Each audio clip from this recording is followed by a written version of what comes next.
ये दर्द रहेगा बन के दवा, तुम सब्र करो वक्त आने दो.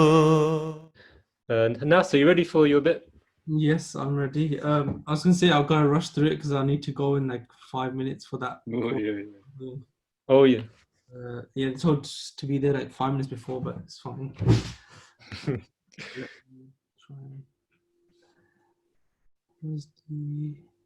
Wasn't even aware of the time. MashaAllah. I don't know why it's not. I just want to congratulate everyone that we've got a new logo. Yeah, okay, I'm gonna start this really quickly. Yeah, hurry up. Okay, got 8 minutes. Okay, so today it's a statement where I've literally dealt with this like since school. Like everyone said this. So your Messiah died in a cursed death, showing he's a false prophet. But they're saying a lot more harsher way, saying that he died in the toilet or something like that. And I've always said that it's not true, but I've never actually known how to like prove it wrong until today. So chapter 36, verse 31. Alas for my servants, there comes not a messenger to them, but they mock at him. So that obviously shows the truthfulness of the Prophet's side, that whichever prophet comes, they will always try to mock him and make fun and jokes out of it. So the Prophet prophesies, it is enough of a lie for a man that he narrates everything he hears. And he also stated, what befell the children of Israel will befall my ummah step by step.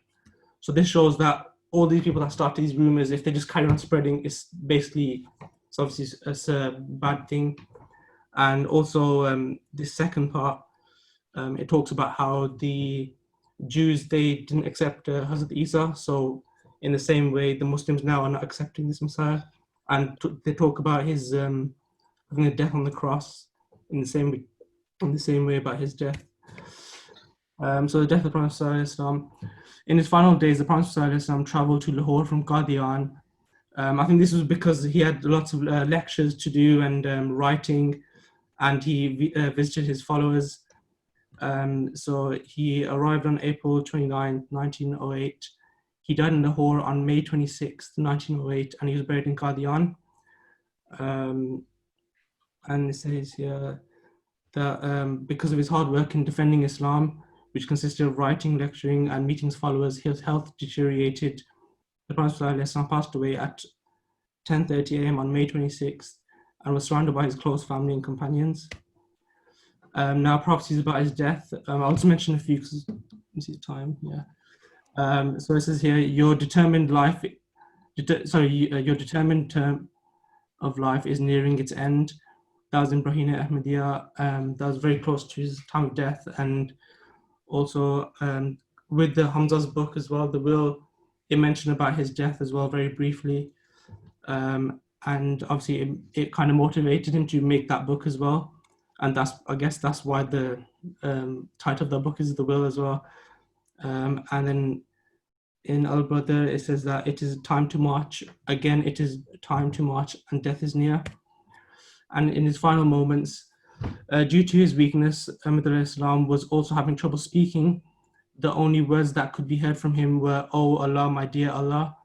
And this was narrated by his son, Hazrat Mirza Bashir Ahmed.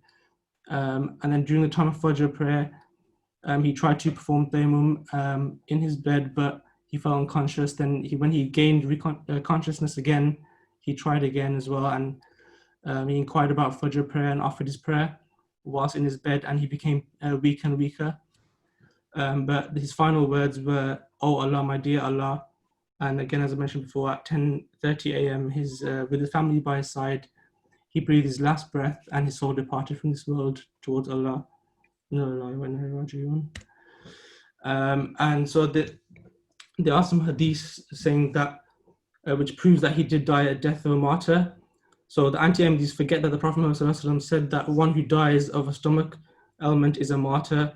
Through this narration, we see that Hazrat Mirza Ghulam Islam also died the death of a martyr.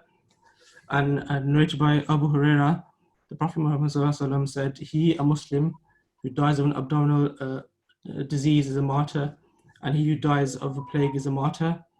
So not only did Hazrat Ahmad al-Islam die natural death, but he died the death of a martyr. So can a Prophet of Allah be ill in his last moments? So some ignorant anti-Ahmadis ask, why did your Messiah get ill? Prophets should not have an illness. And now this is a criteria that they've made themselves, which contradicts like the Quran, Hadith, and just humans on a whole. So even in the Quran it says, "Say I am only a man like you." And in the words of Hazrat Ibrahim al-Islam, were also presented in the Quran. Allah Almighty stated, I can't read that because it's not in there. "And when I am ill, it is He who restored me to health," showing that he became ill at some point and he was a prophet. And then Hadith, the Prophet ﷺ himself fell sick during his final days. Does this mean that the Muslims should refute his message and all of his teachings? Narrated by Aisha, "I never saw anybody suffering so much from sickness as Allah's Messenger ﷺ," and that was in Sahih Bukhari.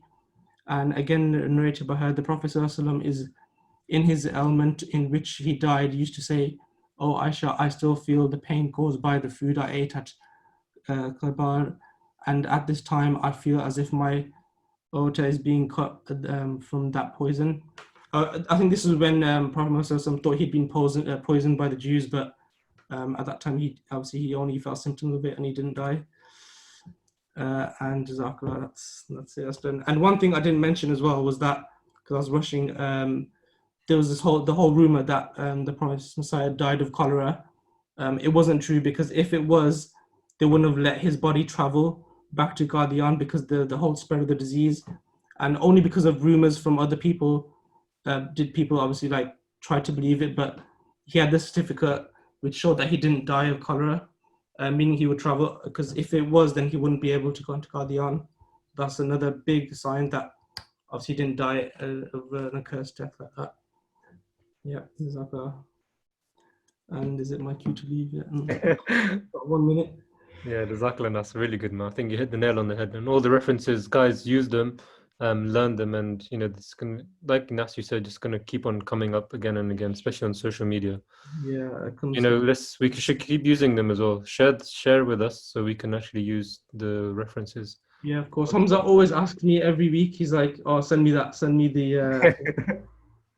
I know that if he doesn't ask me to send it, that means he didn't like it. But sick presentation. No, it's really, really good. Jazakallah. It's very educational. Jazakallah.